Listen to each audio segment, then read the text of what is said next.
You must be so tired, carrying that much hatred into every room you walk into. That sentence hit the air like a thunderclap. No yelling, no anger, just stillness so sharp everything froze. A wine glass halted mid-air, cutlery stopped clinking against porcelain, and a billionaire lost all words. That night at Eleanor and Birch, a fine dining restaurant in Midtown Atlanta, no one expected anything more than expensive wine and soft piano music. But within 5 minutes, every eye turned, not toward the wealthiest man in the room, but toward a black waitress standing tall, hands resting gently on her apron. No shouting, no dramatic defiance. She said one line, and made the world listen. This isn't a story about power, it's about dignity, and how an ordinary woman made power bow its head. Lena Brooks isn't someone you'd notice in a room full of suits and silk gowns, but that night, she was the one no one could forget, 28 years old. Her 6th consecutive Friday night shift, worn-down heels and a slightly scratched name tag. Lena had been working at Eleanor and Birch for nearly 3 years. Never late, never flirted with guests, never asked for extra breaks. She simply worked, neatly, carefully, never wasting a word. She served people who treated her like she was invisible, with a level of respect they may not have even deserved. That night, she wore minimal makeup, hair pulled into a tight bun with a silver pin, her last keepsake from her mother. She didn't come to stand out. She came to stand firm, and sometimes that's what makes you unforgettable. He walked in like he owned the right to look down on people. When Charles Remington entered Eleanor and Birch, the room didn't go silent, but it pulled itself inward. Slicked back, silver hair, a flawless black suit, wrinkle-free, cold eyes and a smile meant only to intimidate. Charles didn't make a reservation. He didn't need to. With over $1 billion in real estate across Texas, he was used to being served before having to ask. He walked without looking at anyone, because people usually looked away first. The woman with him was young, blonde, and silent as a shadow. In her hands, an iPad, a phone, and the expression of someone constantly calculating damage control. He wasn't used to waiting or being ignored, but tonight, he'd face both. When someone used to being served is made to wait, he doesn't get angry, he feels insulted. Charles sat at a window table, tapping the surface like he was testing the quality of the wood. Menu in place, no water, no server. 3 minutes, 5, 10. Lena was at table 6, taking dessert orders from an elderly couple. She saw him, knew who he was, but she didn't rush. She finished the current table first, as she always did. No special treatment. At Charles' table, tension began to brew. He leaned back in his chair, turned toward Lena, and called out, "I've been sitting here for 15 minutes. Is anyone even working here?" The room paused half a beat. Lena turned, smiled slightly, her voice calm and clear. "I'll be right with you, sir. Thank you for your patience." And that moment was the first step in a confrontation no one saw coming. A single look can cut the air, and he looked at her like she was dirt under his shoe. Lena hadn't reached Charles' table yet. She moved briskly, but not rushed. Tray balanced, eyes scanning the kitchen for the next order. Breathing steady, back straight. Charles watched from afar, smirking. Not with amusement, but command. As she neared, he spoke like skipping a rock on water. "Oh, so you can talk? Should I be clapping?" She gently placed a glass of water on the table, not meeting his gaze. "Still or sparkling, sir?" He laughed, a loud, hollow laugh. The woman beside him buried her face in the menu. Nearby, servers paused mid-pour. The entire dining room began to quiet, not because of what she said, but because of how she stood, and how he was slowly unraveling.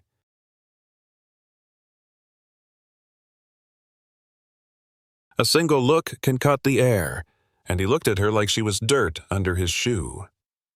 Lena hadn't reached Charles' table yet. She moved briskly, but not rushed. Tray balanced, eyes scanning the kitchen for the next order. breathing steady, back straight. Charles watched from afar, smirking, not with amusement, but command. As she neared, he spoke like skipping a rock on water. "Oh, so you can talk? Should I be clapping?" She gently placed a glass of water on the table, not meeting his gaze. "Still or sparkling, sir?" He laughed, a loud, hollow laugh. The woman beside him buried her face in the menu. Nearby, servers paused mid-pour. The entire dining room began to quiet, not because of what she said, but because of how she stood, and how he was slowly unraveling. The atmosphere began to crack, not from shouting but from stolen glances and forks suspended mid-air. Lena still stood tall, hand lightly gripping her order pad, spine straight as an invisible beam bracing against a storm of contempt. She didn't flinch, didn't step back, just took one deep breath and returned to table 9. The water shimmered under ceiling lights as she calmly poured 2 glasses, her voice smooth as still water. "Still or sparkling, sir?" Charles looked up, his gaze locked on her, not out of curiosity but as if she had crossed a line. He smirked. "Impressive. You can talk and pour water. Should I clap now?" A sneer disguised as a joke, a slap hidden in a sentence. But Lena didn't blink, because she knew this was only the beginning. Lena didn't answer right away. She stood there, one hand resting on the tray, eyes meeting Charles as if watching something slowly destroy itself. No rage, no fear, just presence. He tilted his head, challenging her. She inhaled deeply, not to hold back, but to stay rooted. No one moved. The sommelier froze mid-pour. Background music still played, faint and distant, like from another world. Lena glanced down briefly, then returned her gaze to Charles. A strange silence filled the space. Then she spoke, voice soft as wind. "You must be so tired, carrying that much hatred into every room you walk into." One line, one clean cut. No blood, yet the whole room felt the wound. No one said a word, not out of fear, but because. Nothing more needed to be said. Lena's sentence felt like someone flipping a light switch in a long, dark room, not blinding, but enough for everyone to finally see. Charles curled his lip, about to retort, but his mouth opened and closed. For the first time, he wasn't sure what to say. Claire, the woman beside him, looked at Lena like she had just witnessed something sacred and terrifying. A man at a nearby table leaned back and whispered, "Damn." No applause, no defense, just silence. Lena didn't smile, didn't gloat. She simply stood there, like a tree, not fighting the wind, just refusing to be moved by it. From the reception desk, Mr. Carlyle, the longtime restaurant manager, walked slowly toward Charles's table. Not hurried, not tense, just the gait of a man who had seen everything, but never this. Charles straightened, trying to reclaim authority. "I was insulted. In your own restaurant," he said loudly, hoping for backup. Mr. Carlyle didn't look at Lena. His eyes remained on Charles, calm and firm. "By whom?" "Isn't it obvious?" Charles sneered, pointing at Lena. Mr. Carlyle replied evenly, "From where I stand, I see a woman doing her job well and a man trying to shrink her for it." No one responded aloud, but in many eyes around the room, the truth had already settled. And you?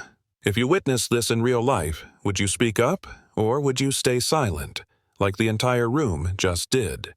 Leave your thoughts in the comments below. There were no more sounds of silverware, no more background piano, just a silence stretched taut like a string ready to snap. Charles took a deep breath, trying to recover control. He leaned back, twisted his tone into something playful, but his hand was trembling. "You know, I've invested in customer service training programs before, but I guess you missed the first class, huh?" He laughed, a dry, hollow burst. No one joined. Lena didn't smile. She set her order pad on the table as gently as dropping a stone into a still lake. Every movement, every breath, refused to let him drag her into his level of rage. Then she spoke, slowly, You're joking with your voice, but your eyes are afraid. A pause. Charles' eyes faltered. His jaw clenched, but no reply came, as if even he wasn't sure. What scared him more, her silence, or the way the entire room was now watching only him, and that was the first moment. He knew he was losing.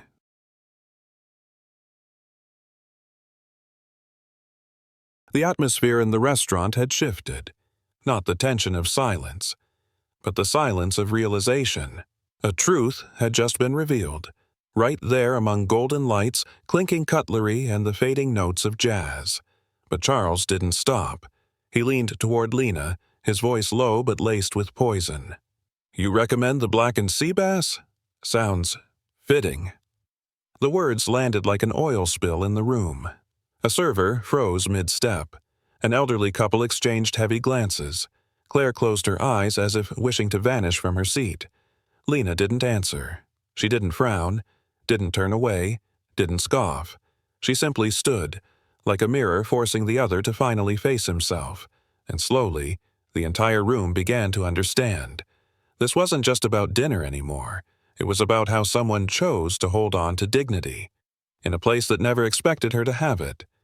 Lena remained still, unshaken. She quietly slipped her pen and notepad into the pocket of her apron, then clasped her hands in front of her.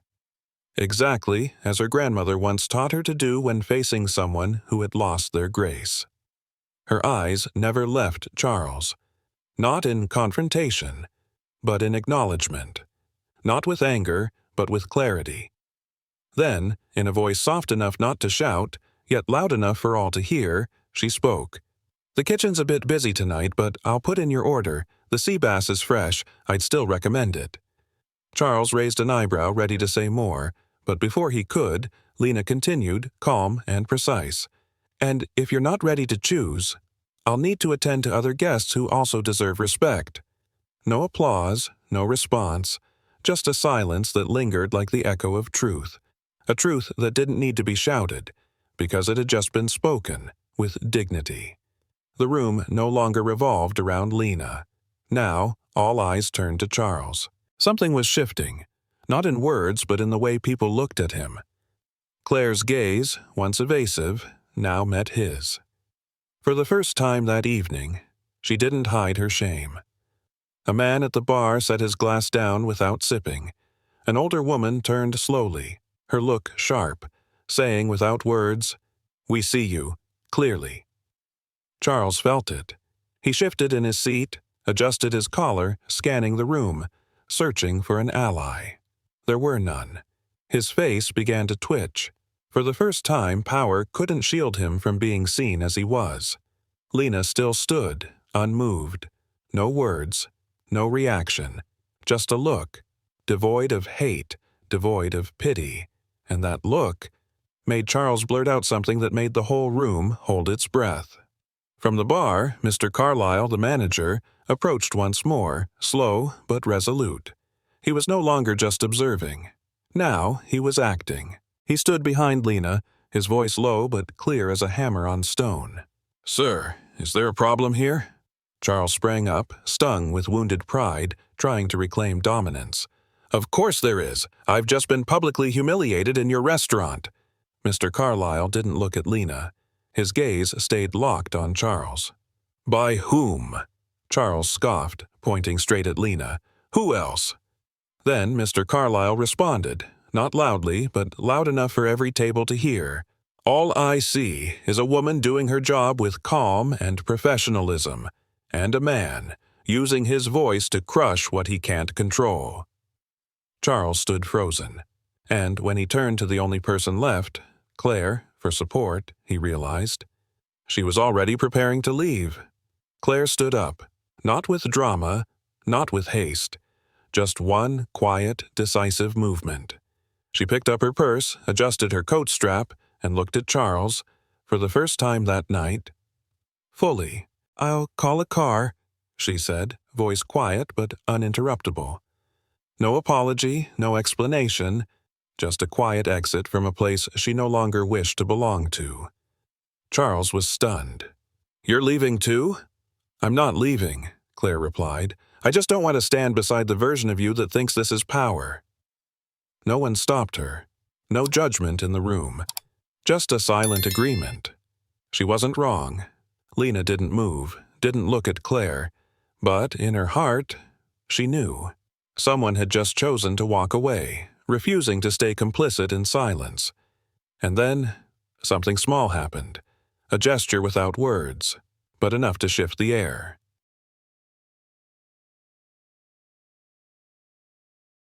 From table 14, near the window, a silver-haired man raised his wine glass. No words, no smile. Just a lift of the glass toward Lena, as an acknowledgement. Not loud praise, but quiet respect. Lena nodded, ever so slightly. Not in thanks, but in response to something both of them understood. Dignity doesn't need fanfare. It speaks its own language. The energy in the restaurant changed. The stiffness dissolved. In its place, something lighter, as if the whole room finally exhaled after holding its breath too long. Charles still stood there, alone in a space he could no longer command. And at that moment, from the far end of the bar, a quiet voice murmured, "Damn." She didn't raise her voice, but the whole room heard her. But the thing that would wound Charles most had yet to happen. Charles looked around, this time not to control, but to seek one single look of support. But everyone had returned to their meals. No one defended him. No one attacked him. They just left him there, alone in a void no amount of wealth could fill. An older woman at table 5 set her napkin softly in her lap and sighed. A young man whispered something to his girlfriend, his tone like mourning a fallen image of power. Lena still stood by the table, hands gently clasped. She didn't walk away, didn't push the moment further. Her stillness alone was what made him waver. Charles stepped back. His lips moved. I'm not a bad man." But no one replied. No one came to his defense. Only one thing remained painfully clear. No one had torn him down. They had simply stopped believing the illusion he had built. The glass doors of Eleanor and Birch rattled faintly as Charles stepped out, coat draped over his arm, heels pounding against the tile, as if still trying to assert something. But no one cared. No one looked after him. No sighs of regret. Only the short ring of the door chime as he disappeared. Carrying with him the weight of pride laid bare. Inside, no one spoke of him anymore. They didn't have to. The silence he left behind was the clearest verdict. Mr. Carlyle turned to Lena, voice low. "You okay?" She nodded. "I'm okay." Nothing more, nothing less. She returned to her station, as if she had just walked through a storm, without losing her direction. What Lena didn't know was, someone had recorded it all, and the outside world was about to witness how stillness becomes power. Lena changed out of her uniform, tied up her hair, and exited through the staff door. The Atlanta night was cool, breezy, with the dampness of late summer. She didn't plan to dwell on what had happened. She just wanted to go home, take a hot shower, eat something simple, and sleep. A day like any other, or so she thought. But her phone in her pocket had other plans. It kept vibrating. Notifications piling up. Messages, mentions, tags, hashtags. The screen lit up as Lena checked it. The first message from Tasha, her best friend. "Girl, you just broke the internet." A video, filmed from a phone, had been posted. The quality was grainy, the angle skewed. But the sound, crystal clear. "You must be so tired, carrying that much hatred into every room you walk into." Lena stared at the screen. She never sought the spotlight. But now, the spotlight had found her. And what happened next? No one in that restaurant could have predicted. Within hours, the video spread across social media. Twitter, Instagram, Reddit, TikTok. The hashtag #GraceUnderFire began trending. One user captioned, "She didn't yell, she didn't cry, she stood and froze the room." Lena scrolled through the hundreds of comments. "Queen energy. I want to buy her dinner. This is why I haven't lost faith in humanity." She sat on the edge of her bed, shoes still on, eyes fixed on her phone. Not out of vanity, but trying to understand how a moment spent preserving dignity reached millions. Her phone rang. Tasha. You know why it's blowing up? Because it's real, and nobody expected something this real. Lena didn't answer. She just looked at her reflection in the screen, an unlikely symbol, now beginning to take shape, and that was both the greatest opportunity and the biggest test of her life.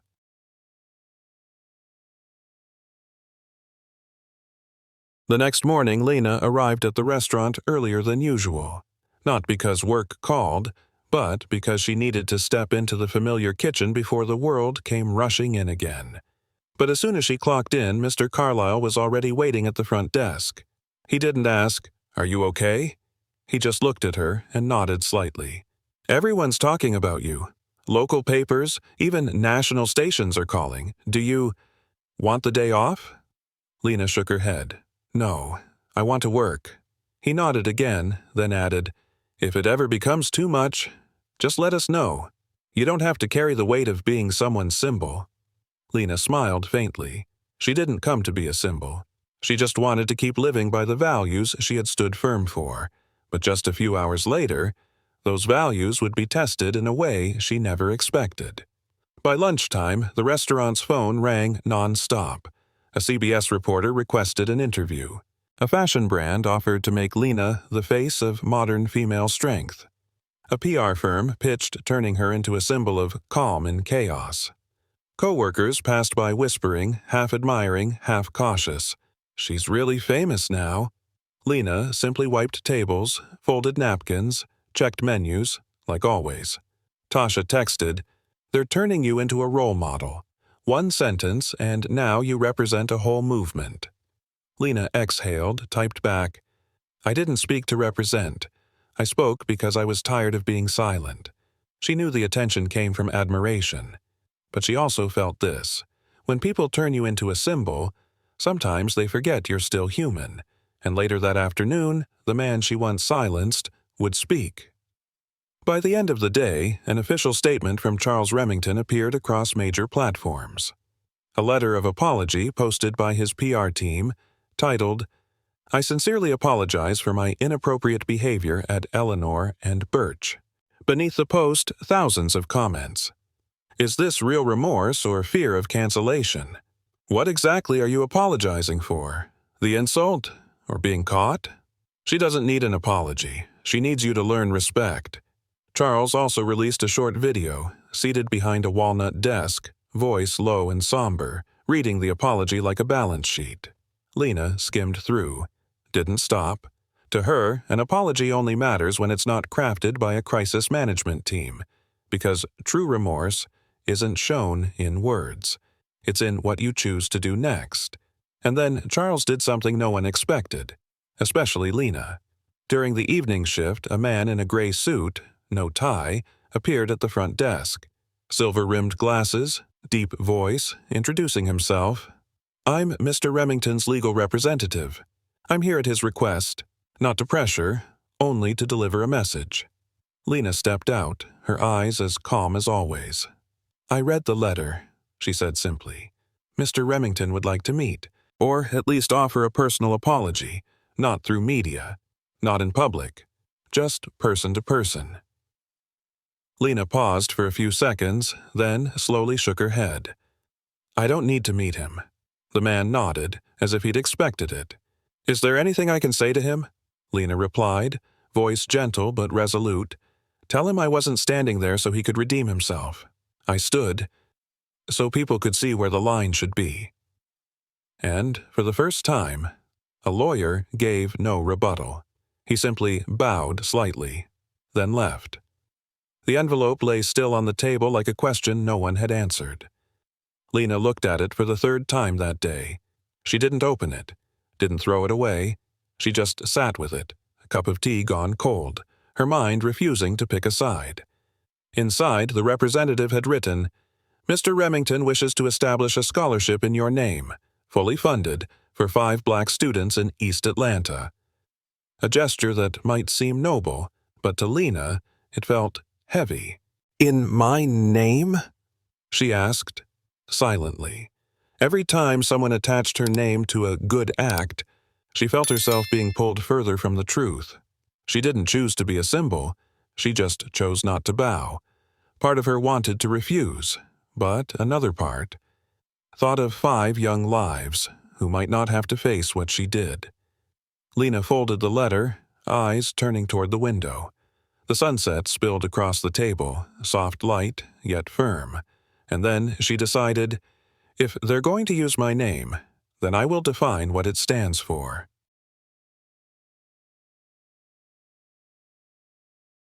A few days later, Lena stepped into a small rec room at a vocational center in East Atlanta. No cameras, no reporters, just 20 or so teens, hoodies, jeans, headphones dangling around their necks. The center's manager introduced her plainly. "This is Lena Brooks. You've probably seen her somewhere recently." A few quiet chuckles. Some nodded. But no one looked away as Lena began to speak. "I didn't come here with a speech. I'm not a motivational speaker. I'm not a hero. I'm just someone who didn't back down when disrespected." She paused. The room stilled, focused. "And I want to tell you this. There will be times when people judge you before you've said a word. Not because you're wrong, but because they haven't learned how to look straight." She didn't preach. She simply spoke. And that made the eyes around her slowly rise. She hadn't stayed silent in that restaurant. And today, these young people were listening differently. Just silence. During the session, a soft-spoken girl raised her hand. "Miss Lena, were you scared that night?" The room froze. A simple question, yet the one no one dared ask. Lena stayed silent a moment, then nodded. "Yes." Her voice didn't shake, but it was deep. "I was scared of losing my job, scared of being labeled difficult, scared they'd twist the clip to make me the problem." She looked up, meeting each gaze. "I was scared, but there's one thing I was more afraid of, that they'd think they could act that way, and no one would say a thing." No applause, no tears. But the kind of silence that sounds like respect, and Lena knew. Fear doesn't make you small. Running from it is what takes your dignity. When Lena finished, the room stayed quiet, not out of awkwardness, but because what she said had gone deeper than volume ever could. A boy in the back, maybe 16, hoodie up, fiddling with a plastic lighter, raised his hand without waiting. "If it were me, I think I would have cussed him out." A few chuckles, but he added, "But I'd probably get fired, and no one would remember me." Lena nodded, her gaze softening. That's why sometimes the right kind of silence is what makes them listen. Another girl, small and quiet, whispered, "You didn't yell, but the whole room stopped. I want to learn how to do that." No one took notes, no one live-streamed, but everyone remembered, in their own way, and Lena understood. She didn't win that confrontation. She set a standard. That afternoon, Lena left the center in silence. No cameras, no standing ovation. She walked to the parking lot, sunlight slanting across the cracked windshield of her faded sedan. She sat on the hood, loosened her ponytail, and looked up at the sky. No clouds, no wind, just a blue sky. And a peace she hadn't felt all week. Messages kept coming in. An invitation to a popular talk show. A brand deal offer. A publisher wanting to turn the story into a book. Lena didn't respond. Didn't delete. Didn't even read them all. Because for the first time after everything, she didn't feel the need to react to the world. She just sat, not to hide, but to recenter herself. Because when you hold your dignity through the storm, what you carry afterward is not the pain, it's the strength. And the next day, she would write one sentence, just one, not for fame, but to close the chapter. A week later, Lena posted her first message on her personal account. No hashtags, no edited photos, no filters, just a black background with white text in her own voice, not the media's. Respect is not something you beg for, it's something you carry. You don't need to shout to be heard. You just need to stand when others try to make you fall. Below, people left comments. Thank you for saying what I've always been afraid to say. I'm 7. I've lived my whole life to finally understand this. You don't need a stage. You already stood in the truth. Lena didn't reply to each one, but every word she treasured. Because in the end, this wasn't just a story of a waitress standing up to a billionaire. It was the story of anyone who's ever been dismissed and chose dignity over retaliation. A story of self-respect, of calm strength, and of never letting anyone decide who you are, except you. If this story touched you, please like, share it with someone who needs to hear it, and subscribe for more true stories about real people carrying real truth. Because sometimes one sentence at the right time can change the whole room.